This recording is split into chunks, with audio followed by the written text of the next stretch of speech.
Yo, comment trouver un associé quand on monte un SaaS? C'est le sujet de cette vidéo. Je vais pas vous mentir, c'est un sujet sur lequel j'ai beaucoup galéré moi en perso, donc j'espère que cette vidéo va apporter un max de valeur à tout le monde. Déjà, commençons. Pourquoi s'associer? On s'associe pour combler un déficit de compétences sur un sujet précis. Exemple, moi je suis marketeur, je vais aller chercher un associé pour combler le déficit sur mes compétences techniques, donc quelqu'un qui sera en mesure de développer mon produit, mener vraiment l'aspect tech à 100% et je vais lui faire confiance à 100% sur ce sujet-là. C'est son sujet à lui. Donc moi, c'est ce que j'attends quand je vais trouver un développeur. Et éventuellement, si vous êtes développeur, allez combler vos compétences sur le sujet vente slash marketing. Donc voilà, donc ça c'est un peu la genèse de pourquoi s'associer.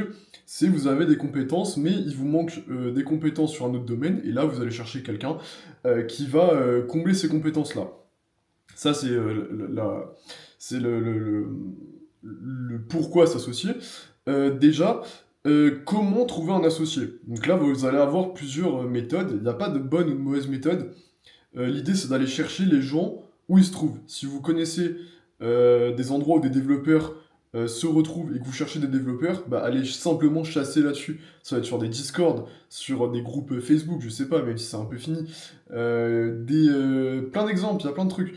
Ça peut être des groupes, je sais pas, des groupes de build public sur Twitter. Vous voyez qu'il y a des développeurs qui build des SaaS et compagnie. Et bah, let's go, vous allez chercher là-dessus. C'est un exemple, et là même pour les marketeurs.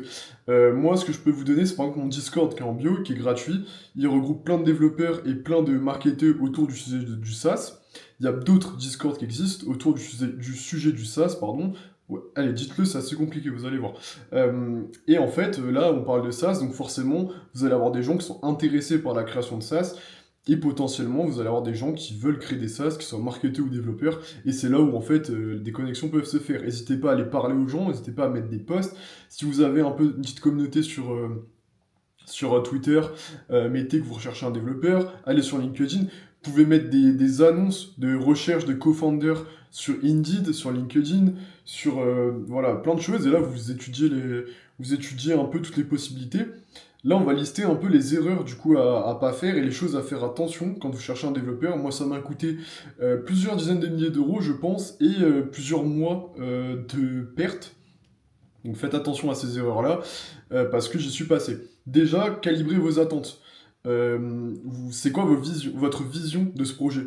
Est-ce que vous voulez en faire un SaaS vraiment bootstrap, où votre mentalité c'est de faire un maximum de cash et potentiellement exit avec le moins d'équipes possible, et là vous vous associez à deux et puis vous shippez hyper fort, vous allez chercher des résultats monstrueux, et merci, au revoir.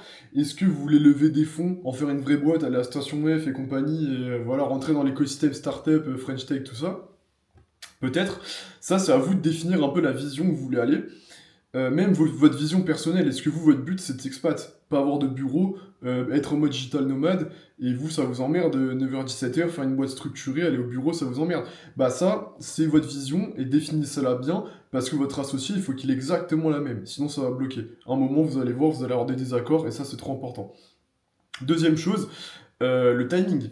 Est-ce que vous êtes en full time? Est-ce que c'est un side project? Donc forcément, là, l'implication que vous allez mettre là-dedans, il sera beaucoup, beaucoup, beaucoup plus élevé que si c'est simplement, par exemple, si vous êtes en full time et que c'est votre source de revenus et qu'il faut que vous génériez de l'argent, bah forcément, vous allez être beaucoup, beaucoup plus regardant sur le projet et vous allez être vraiment hyper impliqué. Donc il vous faut quelqu'un qui est tout aussi impliqué que vous et qui ce soit son vraiment main project, quoi. On peut pas se permettre d'avoir vous à 100% full time et prendre quelqu'un qui est vite fait là de temps en temps pour poser des lignes de code quand il attend. Moi, c'est le problème que j'ai eu sur un de mes projets. Où en fait, mes associés, ils avaient plein de projets à côté, plein de trucs, ils se lançaient sur plein de trucs, et en fait, ça bloque, et au bout d'un moment, les désaccords, ils sont tellement forts qu'on n'avance plus, quoi. Et là, ça crée des frustrations, vous avez l'impression de plus avancer, vous perdez des mois, du temps, parce que les gens, ils sont plus dans le même bateau que vous, et vous avancez plus. Tout simplement, donc ça, faites gaffe à ça. Et conseil personnel, voilà, cherchez des gens qui fit parfaitement avec votre profil. Si vous êtes étudiant alternant et que vous cherchez un étudiant alternant potentiellement pour juste monter un petit business à côté et qu'un jour ça prenne, bah allez chercher des gens dans cette optique-là, quoi, tout simplement. Et c'est là où c'est important. Donc voilà, faites gaffe à ces trucs-là. Donc ça, c'est plein d'erreurs en fait qui peuvent être faites. Il y a plein d'autres questions qui peuvent se poser. Et c'est là où vous mettez le curseur ou pas. Est-ce que c'est un projet où vous allez investir de l'argent ou pas du tout? Il y a plein de trucs en fait, il y a plein de trucs. Et faites attention vraiment à ça. Ensuite, quand vous allez vous associer, apprenez à vous connaître. Prenez le temps déjà de potentiellement, avant de créer une structure, avant de créer une boîte, commencez déjà à dev un peu le projet à côté, préparez des actions marketing, faites deux trois calls où vous avancez ensemble. Et là, l'idée, c'est de voir un peu si la collab, elle prend, si vous entendez, et si ça peut le faire potentiellement sur long terme. Et ça, c'est important parce que un jour, ça peut bloquer. Et le jour où ça bloque, quand vous avez créé une boîte, qu'il y a des parts qui ont été cédées, des machins, que vous devez racheter potentiellement le projet à l'autre, vous perdez de l'argent, vous perdez du temps. Potentiellement, il y a des négociations, les gens veulent pas que vous rachetez leur part. Et là, ça devient problématique, et là, on n'avance plus, et en fait, vous avez perdu du temps pour rien, quoi. Bon, vous avez appris dans l'histoire, mais vous perdez du temps. Et ça, c'est trop important, en fait, de prendre vraiment le temps. En cas de problème, communiquer. Parce que, en fait, les situations, elles s'enlisent, elles s'enlisent, elles s'enlisent, elles s'enlisent, et je vous jure que le temps fait pas les choses. Parfois, vous allez vous dire, ok, je vais attendre, parce que avec le temps, ça va se débloquer. Ça se débloque pas. Ça se débloque pas parce que en fait, les gens, ils sont sur d'autres projets, ils ont pas la même considération que vous sur ce projet-là.